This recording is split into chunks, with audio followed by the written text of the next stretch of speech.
तो मेरा एक बिहारी दोस्त है, लाइक था या है, जो भी बोल सकते हो आप। ठीक है। तो एक्चुअली हम लोग का एक बात हुआ था, क्योंकि आपको पता है कि मैं कहीं भी बात करूँगी तो मेरी लड़ाई होगी। ठीक है। तो मेरा उससे एक चर्चा हो रहा था कि यूपी बिहार में जंगल राज चलता है, और अभी पहले चल भी रहा था और अभी भी चलता है। ठीक है। कहीं ना कहीं अभी भी मौजूद है जंगल राज। तो आप लोग को पता है कि जब आप यूपी बिहार वालों से बात करते हैं तो वो सीधा आपके स्टेट को डिफेंड करते हैं। तो सेम मेरे साथ ऐसा हुआ। तो मैं एमपी से बिलोंग करती हूँ, तो उसने बोला कि एमपी में भी जंगल राज चल रहा है, एमपी का जो चंबल एरिया है उसमें जंगल राज चल रहा है। तो सबसे पहली बात, तो जब बात मेरे स्टेट पे आती है तो मैं ज़रूर बोलूँगी। जंगल राज, ठीक है। देखिए, पहली बात तो वो बात कर रहा है एमपी के चंबल एरिया की, और जो एमपी का चंबल एरिया है वो चंबल नदी से कनेक्टेड है।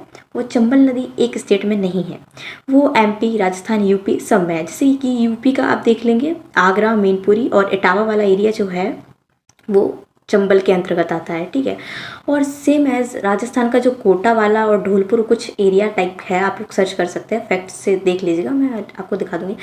तो और सही बात है, जो एमपी का एरिया है, चंबल, मुरैना, ग्वालियर जो एरिया है, ये सब तीनों स्टेट में कंबाइंड फैला हुआ है चंबल का एरिया। तो वो चंबल एरिया की बात कर रहा था, तो मैं थोड़ा आपको डिस्क्रिप्शन में बताती हूँ कि चंबल एरिया क्या है। तो चंबल एरिया एक ऐसा एरिया है जहाँ पे सीधा अच्छे लोग नहीं, वहाँ पे सीधा डाकू पनपते हैं। तो वहाँ पे विरोध होता है। अगर कोई इंसान गलत या फिर अन्याय के खिलाफ जब भी बात आती है तो चंबल एरिया हमेशा आगे होता है। तो एग्जाम्पल के तौर पे हम बताएंगे आपको नाम फूलन देवी। फूलन देवी एक बहुत ही फेमस डाकू थी, जो बाद में जालौन एरिया, जो कि यूपी का जालौन है लेकिन वो मेरे बुंदेलखंड से कनेक्टेड है।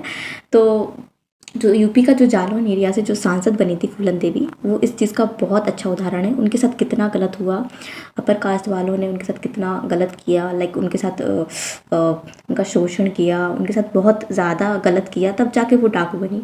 और लाइक लोअर कास्ट में ही नहीं, अपर कास्ट में भी, जैसे पान सिंह तोमर, ऐसे बहुत सारे लोग हैं जिनके साथ अन्याय हुआ, जिनकी ज़मीनें छीनी गई, जिनके साथ ब्रिटिश ईरा में और लाइक फिर बाद में जमींदारों ने उनके साथ बहुत गलत किया, तब जाके वो लोग डाकू बने। इनके ऊपर बहुत सारी फिल्म्स भी बनी हुई हैं, और फूलन देवी की तो बहुत सारी फिल्म्स बनी है। एक रवि किशन वाली भी फिल्म है, आप जाके देख सकते हैं। वो पूरी डायरेक्ट उसमें स्टोरी नहीं बताई गई है, लेकिन उसमें बताया गया है कि किस तरीके से एक मासूम लड़की होती है जिसका रेप होता है, और उसके बाद भाई वो एक डाकू बन जाती है। और डाकू बनने के बाद वो बहुत सारी लड़कियों की सहायता करती है, लड़कियों के लिए खड़ी होती है। तो वो स्टोरी एक तरफ से फूलन देवी पे आधारित है, लेकिन पूरी तरीके से डिक्लेयर नहीं किया गया कि वो फूलन देवी पे आधारित है, लेकिन वो इंटरकनेक्टेड है उससे। तो और बहुत सारी मूवीज़ है, जैसे कि जिस देश में गंगा बहती है, गंगा जमुना, मेरा गांव मेरा देश। बाकी बहुत सारी फिल्म है जो कि उस टाइम पे बनी हुई है। तो आप अपने मम्मी पापा से पूछे हैं, जो कि कांग्रेस के टाइम की बात है ये सब। कांग्रेस के टाइम में भी हमारा देश बहुत ज़्यादा करप्ट था, तभी ये सारी फिल्म्स बनी। लेकिन उन सब फिल्मों में उनको गद्दार नहीं दिखा गया, ये बहुत बड़ी बात है। उन लोग के साथ उन लोग का सच्चाई दिखाई गई कि उनके साथ कितना गलत हुआ उस टाइम, तब जाके वो लोग डाकू बने।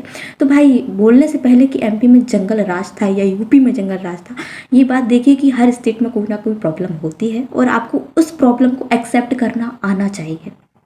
ठीक है। तो जो प्रॉब्लम है उसको एक्सेप्ट करेंगे तभी हम उसका सोल्यूशन कर पाएंगे। हर स्टेट में प्रॉब्लम है। और रही बात जंगल राज की और या फिर चंबल एरिया की, तो चंबल एमपी तक सीमित नहीं है, यूपी, राजस्थान बहुत सारे एरिया में सीमित है।